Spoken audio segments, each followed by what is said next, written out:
Hey friends, this is a Germ Air Purifier. And basically what you need to do every once in a while is obviously change out the big filter that's back here. But there's a few things that I like to do to keep this thing nice and clean, more like on a monthly basis. So again, on the back here, this is where our filter compartment is. And as I take this off, there's a couple things you'll see. First, this area right here gets really dusty. And so I like to rinse this off. We'll do that.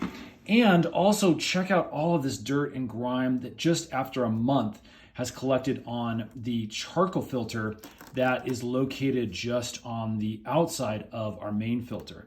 Now these main filters do need to be changed regularly, but these charcoal filters can either be replaced more often, or what I like to do is take these off and wash them. So again, these are highly rinsable, which is really, really nice. Let's go out and clean both of these things off. Now, there's obviously a few ways of doing this. What I like to do is take it outside, just because, again, I get a lot of grime and dirt that I don't want washing down like my sink or shower, but totally possible to clean these that way. So I'm going to put this onto the shower mode on our outdoor hose, and then I'm just going to rinse off this outer plastic piece. You really don't need a lot of pressure for this, and I'll flip it over just to get a few of the extra bits out of this side. Again, this is just a really quick wash for me.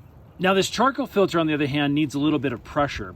So what I like to do is turn it over. You can see what it should look like. And then I like to put my hose on a nice high pressure setting. And we're just going to wash that out just like that.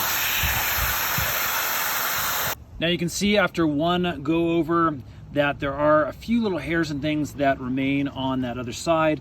But again, look how much better that is just after one rinse. So we can rinse this maybe one more time to see what else we can get off, and then we'll let it dry out in the sun, both of these bits, before putting it back into the air filter. So again, that is what I typically do on a monthly basis, just to keep the air filter cleaner and working properly in between filter changes. Hope that helps make your life just a little easier, friends.